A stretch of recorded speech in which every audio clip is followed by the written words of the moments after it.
दोस्तों, एक व्यक्ति मुंबई में रहकर मछली बेचने का काम किया करता था। वो अपने घर पर कभी कभार ही जाया करता था। एक बार वो अपने घर पर जाता है और घर पे उसका जो बेटा होता है उसे साथ लेकर मुंबई चला आता है। क्योंकि घर पे वो घूमा करता था, तो वो सोचता है कि मैं अपने बेटे को अपने साथ में लेकर जाऊंगा, तो ये वहाँ पे रह के कुछ काम धंधा करेगा। ये सोचकर वो अपने बेटे को मुंबई लेकर आता है। मुंबई में पहुंचने के बाद उसे अपने किराए वाले कमरे पे रख देता है। उसके लिए काम तलाशना शुरू कर देता है, मगर कहीं पे भी काम नहीं मिलता है। हर रोज वो काम तलाश करके घर पे आता था, तो बेटा पूछता था, पापा काम मिला कि नहीं मिला। तो वो व्यक्ति कहता है कि नहीं बेटा, आज भी काम नहीं मिला, मैं तुम्हारे लिए काम तलाश कर रहा हूँ। अब उसके बेटे का समय नहीं गुजर रहा था। इसी बीच में दोस्तों, वो अपनी मकान मालकिन के साथ एक ऐसा कांड कर देता है जिसकी कोई कल्पना भी नहीं कर सकता। जी हाँ दोस्तों, जब आप लोग सुनेंगे तो शायद आप लोगों को बहुत हैरानी होगी। इसलिए इस वीडियो को पूरा ज़रूर देखिएगा, क्योंकि वीडियो के अंत में आपको एक बहुत बड़ी सीख मिलने वाली है। तो आइए जानते हैं पूरी घटना इस वीडियो में। लेकिन वीडियो में आगे बढ़ने से पहले बस वही छोटी सी रिक्वेस्ट कि वीडियो को लाइक कर दीजिए, चैनल को भी सब्सक्राइब कर दीजिए ताकि मेरा हौसला बढ़ता रहे। दोस्तों, ये सच्ची घटना है मुंबई के दादर के। दादर में एक व्यक्ति रहता था। वो लगभग 15 सालों से वहीं पर रहकर मछली बेचा करता था। उस व्यक्ति का नाम हीरालाल होता है। हीरालाल मछली बाजार से खरीदता था और उसी को लेकर मार्केट में जाकर फिर बेच दिया करता था, जिससे उससे अच्छा मुनाफा होता था। वही पैसे वो अपने घर पे भेजा करता था। अपने गांव वो कभी कभार जाया करता था, साल में केवल 2 ही बार जाता था। एक बार जब वो अपने गांव पे जाता है, तो उसके गांव पे जो उसकी पत्नी होती है और उसके 2 बच्चे होते हैं। एक लड़का होता है, एक लड़की होती है। लड़की की उम्र 23 साल की होती है और लड़के की उम्र 18 साल की होती है। तो घर पे जब पहुंचता है तो उसकी पत्नी बताती है कि बेटा इधर उधर आवारागर्दी करता है, इस उस दोस्तों के साथ खेला करता है, कुछ काम धंधा नहीं करता, कुछ सीखता वगैरह नहीं है। अब ये बात जब हीरालाल सुनता है तो वो कहता है, ठीक है कोई बात नहीं, इस बार मैं सोच रहा हूँ कि अपने बेटे को मैं अपने साथ में लेकर मुंबई चला जाऊँ। लेकिन जो माँ होती है वो कहती है कि नहीं, अभी बेटा छोटा है और कहाँ इसको बाहर लेकर जाओगे कमाने के लिए, इसको अभी घर पे ही रहने दो। लेकिन हीरालाल कहता है कि अरे मैं भी तो 12 साल की उम्र से ही बाहर कमाने के लिए चला गया था, तो फिर ये तो 18 साल का है, ये क्यों नहीं जा सकता। हीरालाल की जो पत्नी होती है वो बार बार मना करती है, लेकिन हीरालाल नहीं मानता और अपने बेटे को अपने साथ में लेकर मुंबई के लिए रवाना हो जाता है। वो ट्रेन का टिकट कटाता है। दोनों ट्रेन से सफ़र करके मुंबई पहुंच जाते हैं। मुंबई पहुंचने के बाद अपने बेटे को लेकर जहां पे उसका किराए का मकान होता है वहीं पे पहुंचता है और वहीं पे रूम पे उसको कह देता है कि बेटे तुम यहीं पे रहो और मैं तुम्हारे लिए काम धंधे की तलाश कर रहा हूँ। जैसे तुम्हारे लिए काम धंधा मिल जाएगा वैसे ही तुम भी काम करने लगना। तब तक तुम यहीं रूम पे रहा करो और बाकी जो मैं अपना काम करता हूँ जो मछली बेचने का, वो मैं बेचूंगा। दोस्तों, हीरालाल जो होता है वो करीब 2 से 3 बजे ही निकल जाता था दोपहर में ही, और फिर मार्केट से मछली उठाया करता था। फिर मार्केट में जाकर उसे बेच दिया करता था। इस दौरान उसे करीब रात के 11 बज जाते थे। रात के 11 बजे वो अपने रूम पर पहुंचता था, तो वहाँ पे जो उसका लड़का होता है वो खाना वगैरह बना लेता था, तो दोनों साथ में बैठ के खाया करते थे। फिर रात भर हीरालाल आराम करता था। फिर अगले दिन वो जो है अपने काम पे निकल जाता था और साथ ही साथ अपने बेटे के लिए काम भी तलाश किया करता था। लेकिन इस समय जो हीरालाल का काम होता है वो बहुत जोर शोर पे चलता है। इस वजह से वो अपने बेटे के लिए सही तरीके से काम नहीं ढूंढ पाता। बेटा रूम पर ही रहता है, उसका समय पास नहीं हो रहा था तो वो मोबाइल चलाता है और फिर उसी रूम पे सोया करता है। कुछ दिन गुजरता है, करीब 1 महीने का जब समय हो जाता है, तो एक दिन जब हीरालाल काम से घर पे वापस आता है रात के करीब 11 बजे, तब वो क्या देखता है कि उसका बेटा हाथ में हथियार लिए बैठा हुआ है और सामने एक लेडीज जो थी वो मृत अवस्था में पड़ी हुई है, खून से लथपथ है। अब ये देखकर हीरालाल के पैरों तले से जमीन खिसक जाती है। वो कहता है, बेटा ये तूने क्या किया, किसने मारा इसे। तब जो उसका बेटा होता है जिसका नाम विक्की होता है, विक्की कहता है कि पापा मैंने इसे मैं ही मारा हूँ, इसका मुझे कोई पछतावा नहीं है। जब ये बात सुनता है हीरालाल तो कहता है कि बेटा आखिर तूने इसे क्यों मारा। तो वो कहता है कि ये औरत जो थी वो बहुत ही गंदी औरत थी, इसलिए मैंने इसे मारा। अब इतनी बात जब हीरालाल सुनता है तो वो समझ जाता है कि लग रहा है वाकई में ये औरत बहुत ही गंदी रही होगी, मेरे बेटे के साथ कुछ ऐसा वैसा करने की कोशिश कर रही होगी जिसकी वजह से मेरे बेटे को गुस्सा आ गया और इसे इसने मार दिया। वो आनन फान में कुछ और नहीं सोच पाता और कहता है बेटा एक काम करो, अब जो तूने कर दिया है, अगर तू यहाँ पे रहेगा तो समझ लो तुम्हारे लिए फांसी का फंदा तैयार है। इसलिए मैं चाहता हूँ कि तू ये पैसे ले। वो अपने पॉकेट से करीब 8 से 10 हज़ार रुपये निकालता है और अपने बेटे के हाथ पे रखते हुए कहता है बेटा तू तुरंत यहाँ से निकल जा और घर के लिए रवाना हो जा। दोस्तों उसका जो घर पड़ता है बिहार के सासाराम में पड़ता है। लेकिन विक्की कहता है पापा मैं नहीं जाना चाहता, मैं जाऊंगा तो मैं आपके साथ में ही जाऊंगा, वरना मैं अकेले नहीं जाऊंगा। लेकिन जो हीरालाल होता है वो कहता है बेटा तू यहाँ से चला जा, ये सब तू मुझ पर छोड़ दे और मैं यहीं पे रह के इसको संभाल लूँगा। अगर तू रहेगा तो तुम्हारे लिए समस्या खड़ी हो जाएगी। वैसे भी यहाँ के लोग मुझे अच्छी तरीके से जानते हैं, मैं कोई ना कोई रास्ता निकाल लूँगा। तू एक काम कर जल्दी से यहाँ निकल।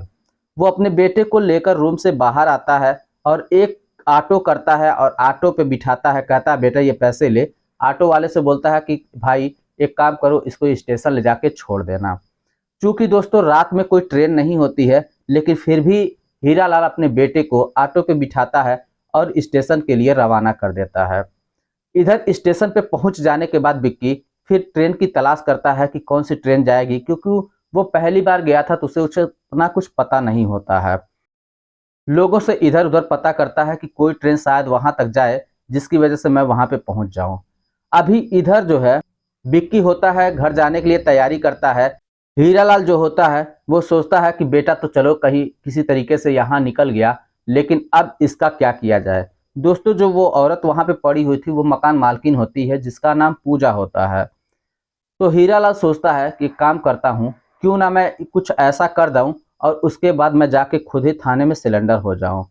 वो अपना वो हथियार उठाता है जिससे वो मछली को बेचा करता था, उस हथियार से उठाकर उसके पूजा जो होती है उसके गर्दन पे वार कर देता है और उसके बाद उस हथियार को एक थैले में रखता है और तो लगभग रात के करीब 2 बजे वो थाने पहुंचकर सिलेंडर हो जाता है और कहता है साहब मुझे गिरफ्तार कर लीजिए, मैंने अपने मकान मालकिन को इस अवस्था में मार दिया है, एक मुझसे मर्डर हो गया है, मैं अपने आप को सिलेंडर करता हूँ। तब पुलिस उसको हिरासत में ले लेती है और उससे पूछताछ करनी शुरू कर देती है। तो हीरालाल जो कहानी बताता है वो कहता है कि मेरी मकान मालकिन जो थी उसका मुझसे नाजायज़ संबंध था और वो मुझे बार बार टॉर्चर करते थे, पैसे की डिमांड किया करते थे, हर बार मुझे ब्लैकमेल किया करते थे, वो हर बार मुझसे झगड़ा किया करते थे। लेकिन आज उसने मुझसे कुछ ज़्यादा ही डिमांड कर दिया, मुझे कुछ समझ में नहीं आया, मुझे इतना परेशान कर दिया कि मैं कुछ समझ नहीं पाया और मैंने अपना हथियार निकाला और उसकी हत्या कर दी। इस बात पर पुलिस को कुछ शक तो होता है लेकिन उसे पूरा यकीन नहीं होता। तब उसे मुख्य आरोपी लेकर फिर पुलिस जांच में जुट जाती है। अब उसे जांच में पता चलता है कि इसका बेटा भी यहाँ पे रह रहा था। तब वो हीरालाल से पूछता है कि हीरालाल तुम ये बताओ तुम्हारा बेटा भी रह रहा था तो वो कहाँ चला गया। हीरालाल कहता है कि इसकी हरकतें इतनी ज़्यादा बढ़ गई थी और मैं अपने अपने बेटे को जो भी पैसा मेरे पास था उसे मैंने दिया और बोला कि बेटा तू गाँव चला जा। बेटा शाम को ही गाँव निकल गया और फिर मुझसे ये कांड हो गया, मैंने ये कर दिया। लेकिन फिर भी जो है हीरालाल की बातों पे पुलिस को कोई विश्वास नहीं हो रहा था। तब पुलिस जो है जो पूजा थी उसके पति को फ़ोन लगाती है, उससे संपर्क साधने की कोशिश करती है। जब उसके पति से संपर्क होता है तो उसका पति जिसका नाम अशोक होता है वो भी थाने पर पहुंचता है और पुलिस को वो बयान देता है कि पूजा से मेरा कोई लेना देना नहीं है, हम दोनों लोग 4 सालों से अलग रह रहे हैं, हमारे 2 बच्चे हैं, दोनों बच्चे मेरे साथ ही रहते हैं और मैं माटोंगा में रहता हूं जो दादर से करीब 5 से 7 किलोमीटर की दूरी पर है और मैं वहीं दूसरे घर पे रहता हूं। और हाँ ये है कि ये कभी कभार आया करती है और बच्चों से मिल लिया करती है, इसके सिवा मैं कुछ भी नहीं जानता। अगर जहाँ तक केस वगैरह की बात है तो वो इसके मायके वाले करेंगे, मुझे इस केस में कुछ भी नहीं करना धरना। अब पुलिस को उसके पति पर भी शक हो जाता है तो पुलिस पति को कहती है कि तुम इस जगह को छोड़कर नहीं जाओगे तब तक हम तहकीकात कंप्लीट नहीं कर लेते। अशोक पुलिस की बात मान जाता है और अब पूजा की अंतिम संस्कार की तैयारी करने लगता है। क्योंकि उन दोनों का तलाक नहीं हुआ था तो वो पति का अपना फर्ज निभाता है और पूजा के अंतिम संस्कार करता है। उसे इसलिए ये करना पड़ा क्योंकि वो सोचता था क्योंकि पूजा के पास मलकियत ज़्यादा थी उसके पास धन दौलत ज़्यादा थी, तो उसका भी वारिस कोई होगा, तो ये सोचता था कि चलो इसी बहाने कम से कम ये दुनिया से चली गई, तो इसका जो धन दौलत है वो मुझे मिल जाएगा। फिलहाल उसका अंतिम संस्कार कर दिया जाता है। और इधर जो विक्की होता है, हीरालाल का बेटा, वो गांव पर पहुंचता है, तो वो गांव पे बहुत ही उदास सा रहता है। वहां पे वो अपनी माँ से कहता है कि माँ, और मेरी तबीयत खराब थी इसलिए मैं घर पे चला आया, पिताजी का फ़ोन खराब हो चुका था और वो जो है नया फ़ोन लेने की तैयारी में कर रहे हैं। क्योंकि जो हीरालाल था वो अपने बेटे को यही बात समझा के भेजा था कि जब तुम्हारी माँ पूछे तो तुम यही बात कह देना, इसके सिवा कुछ और मत करना। क्योंकि अगर तुम अपनी बात खोलोगे, किसी से कहोगे और पुलिस को पता चल गया, तो हम दोनों के दोनों पकड़े जाएंगे और उसके बाद जो है तुम्हारी पूरी ज़िंदगी नरक बन जाएगी, तुम्हारी पूरी ज़िंदगी जेल में ही बीतेगी। इस बात से जो विक्की होता है वो थोड़ा डर जाता है, इस वजह से वो किसी से कुछ भी नहीं कहता। फिर लेकिन उदास उदास सा रहता है। एक दिन वो अपने एक दोस्त को इस बात की जानकारी पूरी दे देता है, तो उसका दोस्त फिर अपने दोस्त को बताता है। इस तरीके से करते करते 1 से 2 दिनों के भीतर उसके माँ को भी पता चल जाती है कि मेरा बेटा मुंबई से क्या करके आया है। अब जो विक्की की माँ होती है वो दहाड़े मार कर रोने लगती है और कहती है कि तुम तो यहाँ पे चले आए, पता नहीं मेरे पति का क्या हो रहा होगा। इसके बाद जो विक्की की माँ होती है वो अपने भाई को फ़ोन करती है। जो विक्की का मामा होता है वो थोड़ा पढ़ा लिखा होता है, तो अपने भाई से कहती है कि काम करिए भैया, और आपके जो बहनोई हैं, यानी विक्की के जो पिताजी हैं, वो इस केस में फंस चुके हैं और ऐसी ऐसी बात है। विक्की उनको सारी कहानी बता देता है कि वास्तव में हुआ क्या था, क्योंकि जल्दबाजी में विक्की अपने पिता से कोई भी बात नहीं कह पाया था। दरअसल दोस्तों जो कहानी होती है वो यूँ होती है कि जो मालकिन पूजा थी, उसके वहाँ जो भी किराएदार आया करते थे, उनकी अगर लड़कियां होती थीं, तो पूजा उन किराएदारों से मीठी मीठी बातें करके उन्हें अपने प्यार के जाल में फंसा लिया करती थी और फिर उसके बाद उनकी लड़कियों को साथ में लेकर अकेले ही टहलाने के लिए चली जाया करती थी। और उधर वहाँ ग्राहकों से उसने मोटा पैसा ले लिया था और उसके बाद उस लड़कियों की वीडियो बना लेती थी और कहती थी कि अगर तुम इसके बारे में किसी को भी बोलोगी तो तुम तो जाओगी ही जाओगी, तुम्हारे माता पिता भी नहीं बचेंगे। मेरी पहुंच बहुत ऊपर तक है। वो लड़कियां डर जाया करती थीं और जो पूजा कहा करती थी वही काम वो किया करती थीं। लेकिन जब किसी भी लड़की के साथ एक बार हो तो वो ऐसा हो सकता है कर ले, लेकिन जब 2 से 4 बार हो जाए तो फिर वो शांत नहीं रहती। वो अपने पिता से या माता से आके ये बात कहती थी। जब उसके माता पिता अगर पूजा से इसके बारे में बात करते थे तो पूजा अपने किराएदार को भी धमका दिया करती थी और कहती थी कि अगर तुम लोगों ने किसी को भी कुछ भी कहा तो फिर मुझसे बुरा कोई होगा नहीं, और ये समझ लेना कि मेरी पहुंच बहुत ऊपर तक है। अब किराएदार कुछ कर नहीं पाते थे, अंततः उनके पास एक ही रास्ता होता है, वो कमरा छोड़कर गांव चले जाया करते थे।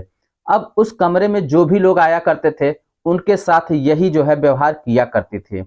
विक्की कहता है कि वहाँ पे एक लड़की जो बिहार की होती है और एक लड़की गुजरात की होती है।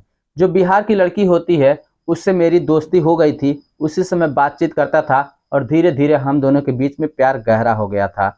एक दिन वो लड़की मुझे सारी सच्चाई बताने लगती है, तब जो है मेरा दिमाग खराब हो जाता है। मैं सोचने पर मजबूर हो जाता हूँ कि ये जो इसने किया है इसकी सज़ा इसको तो मिलकर ही रहेगी। उसके दिमाग में एक बात और भी आती है। वो सोचता है कि मेरी बहन भी 2-4 साल पहले यहाँ पर आई ही थी और उसको भी ये लेकर साथ में गई थी। मैं जाने के लिए साथ में कह रहा था लेकिन मुझे इसने मना कर दिया। मेरी बहन इधर से खुशी खुशी गई थी, लेकिन उधर से जब वापस आई तो वो उदास आई और आंखों में आंसू लिए थे। लेकिन जब अगली बार जाने की बात हुई तो मेरी बहन मना कर रही थी और इसके साथ नहीं जाना चाहती थी।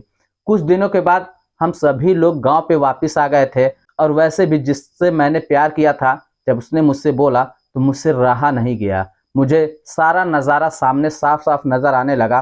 फिर हम तीनों ने मिलकर एक प्लान बनाया और उसको अपने कमरे में बुलाया और कहा, फिर उससे पूछताछ जब शुरू की तब पूजा जो है कही, मैं ऐसा करती हूँ, मैंने तुम्हारी बहन के साथ भी ऐसा किया है, तुम क्या कर लोगे। अब जब मैं इतनी बात सुना तो मुझे अपने आप से घृणा होने लगी कि मैं एक बहन का भाई होकर कुछ भी नहीं कर सकता। मैं अपना आपा खो बैठा और हम तीनों ने मिलकर उसकी हत्या कर दी। जब पूजा मर गई तो मैंने उन दोनों लड़कियों से बोला कि तुम लोग यहाँ से चली जाओ, मैं यहीं पे बैठता हूँ, मैं सारा मामला संभाल लूँगा।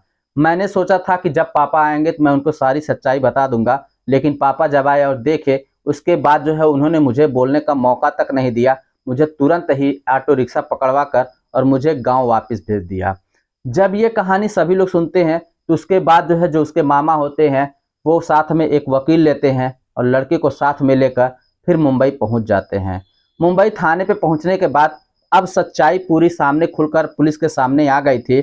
अब उसका पति जो पूजा का था वो भी जान चुका था, तो वो भी कहता हाँ ये बात बिल्कुल सही है और इसी वजह से मैंने इससे अपना रास्ता अलग कर लिया था। जो दो लड़कियां होती हैं और जो विक्की की बहन होती है ये सभी की सभी बयान देती हैं। इसके बाद पुलिस भी कहती है कि चलो इसके साथ जो होना था वो तो अच्छा ही हुआ, क्योंकि ऐसे लोगों को समाज में ज़रूरत भी नहीं है। अब पुलिस जब मामलों को सही तरीके से समझ जाती है तो वो जो है हीरा लाल के ऊपर बहुत हल्का सा केस लगाती है कि वो केस बनाती है कि कोई अनजान व्यक्ति आया और लूटपाट किया, उसके बाद मारकर चला गया। इस तरीके से हीरा लाल को बचा लिया जाता है और फिलहाल वो लोग अच्छी जिंदगी जी रहे हैं। तो दोस्तों कहना यह है, क्या विक्की ने जो किया था वो सही था या फिर नहीं?